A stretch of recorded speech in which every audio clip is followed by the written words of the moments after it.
J'aimerais te raconter l'histoire du Spider-Man à 3 doigts et notamment comment est-ce que ça peut changer ta vie au quotidien. Puisqu'il y a quelques jours, on était au repas de Noël et Gabriel, l'enfant de ma compagne, qui a 6 ans, venait de recevoir un Spider-Man pour Noël. Un Spider-Man en Lego et il commence à le construire, il est trop content, jusqu'au moment où c'est le drame. Il perd un des doigts du Spider-Man. Donc normalement le Spider-Man, je crois, a 4 doigts et il se retrouve à n'avoir plus que 3 doigts. Et à ce moment-là, il se met à chercher le doigt du Spider-Man, toutes ces choses-là. Il le cherche partout, il ne le trouve pas. Impossible de remettre le doigt sur le doigt du Spider-Man, sans mauvais jeu de mots. Et il cherche, on l'aide à chercher, je l'aide à chercher, et, ma chérie l'aide à chercher, ma mère l'aide à chercher, bref, toute la famille l'aide à chercher. Et au bout de... On est à table, on est au repas de Noël, et au bout de 45 minutes, toujours pas de doigt de Spider-Man. Et à ce moment-là, ma chérie arrive avec cette idée, elle me dit, en fait, je crois qu'on le retrouvera pas. Par contre, si on veut éviter le drame, il faut qu'il voit les bénéfices de ça. Et on se met alors à chercher sur ChatGPT. euh, Tiens, ChatGPT, donne-nous quels pourraient être les avantages euh, pour un Spider-Man de n'avoir que 3 doigts au lieu d'en avoir 4. Et là, ChatGPT arrive avec tout un lot de super idées qui est, il peut avoir plus d'agilité, ça peut lui donner vraiment une unicité en tant que super-héros. Et du coup, à ce moment-là, on prend tout ce que nous a dit ChatGPT et on explique ça à Gab. Et on lui dit, mais tu sais, Gab, en fait, ton Spider-Man, du coup, il a plus d'agilité. Ton Spider-Man, du coup, il est unique. C'est-à-dire qu'il n'y en a pas deux au monde. Tu es le seul à avoir ce Spider-Man à 3 doigts. Et on lui explique tout ça. Et ce qui est fascinant, c'est que juste après lui avoir expliqué tout ça, il repart avec le sourire. Il est reconnaissant d'avoir ce Spider-Man et il ne cherche même plus le doigt manquant. Puisque pour lui, dans ses perceptions, il ne manque plus rien. Et c'est ça qui est fascinant, c'est que tout dépend de nos perceptions. Et dès lors qu'on perçoit que quelque chose est manquant, on va créer de la souffrance. Mais on perçoit que quelque chose est manquant uniquement parce qu'on le compare à un moment passé ou à une attente qu'on avait dans notre esprit, en pensant que ce moment dans le passé avait plus de bénéfices que d'inconvénients, ou que cette attente avait plus de bénéfices que d'inconvénients. Et le vrai pouvoir, c'est d'être capable de transformer ses perceptions et de se rendre compte que rien ne manque, et que la vie est constant changement, et constante évolution, et que chaque évolution m'apporte de nouveaux bénéfices, de nouveaux inconvénients aussi, mais de nouveaux bénéfices. Et quand je suis capable de voir les bénéfices et les inconvénients du changement, c'est là où j'ai de la gratitude pour ma vie et je peux danser avec le flot de la vie. Et cette leçon, je la trouve magique parce qu'elle nous montre que nos problèmes n'existent que dans nos perceptions et les véritables solutions également. C'est-à-dire que, dans le fond, est-ce qu'il aurait mieux fallu retrouver le quatrième doigt du Spider-Man? Ou est-ce que ce qui donne le plus de pouvoir, c'est de n'avoir que 3 doigts? Bah, en fait, j'aurais tendance à dire que ce qui donne le plus de pouvoir, c'est d'être capable d'être à l'aise avec 3 doigts plutôt que de retrouver le quatrième doigt. Pourquoi? Parce que si je retrouve le quatrième doigt, je suis toujours dépendant au fait que mon Spider-Man ait 4 doigts pour être heureux.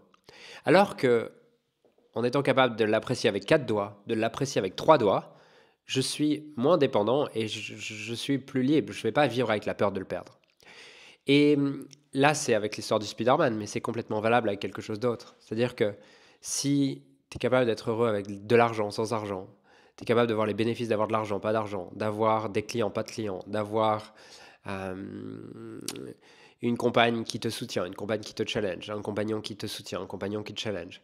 Et tu es capable de voir que dans tous ces changements de forme, il y a autant de bénéfices que d'inconvénients. C'est là où tu as profondément la gratitude pour ta vie et que tu es libre.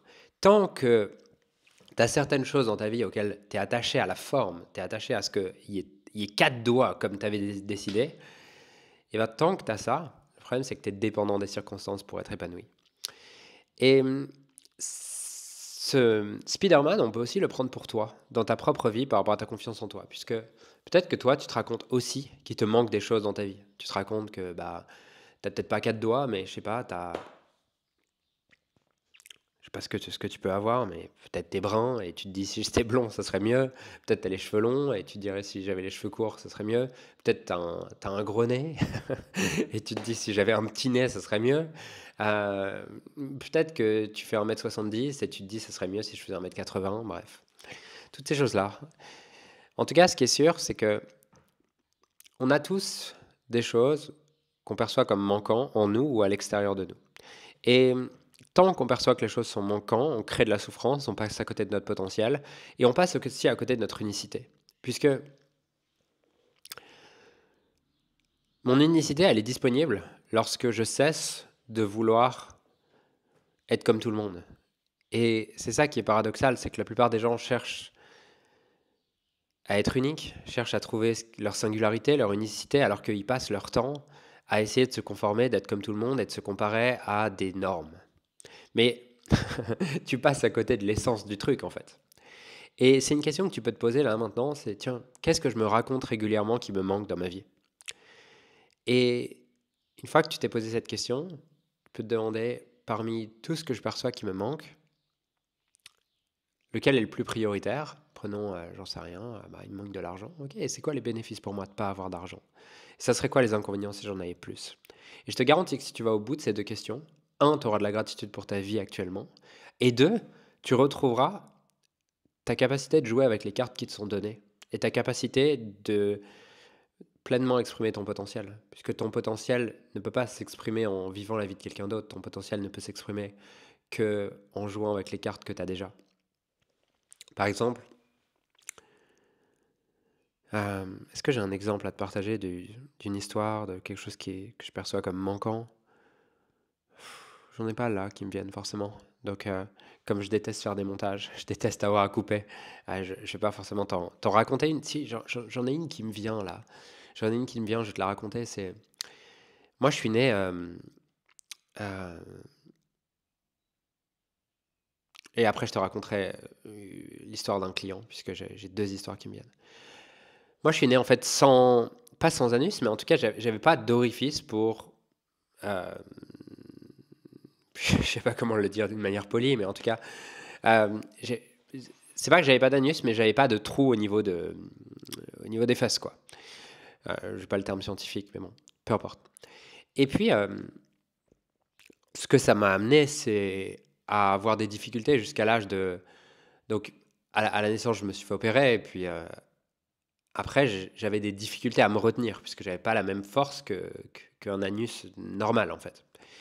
Et j'ai eu de la rééducation comme ça jusqu'à mes 15 ans, et du coup, ça faisait que quand je faisais du sport, ou bref, quand j'avais certaines circonstances, je pouvais, euh, je pouvais avoir des fuites, je pouvais me chier dessus, quoi. Je pouvais littéralement me chier dessus.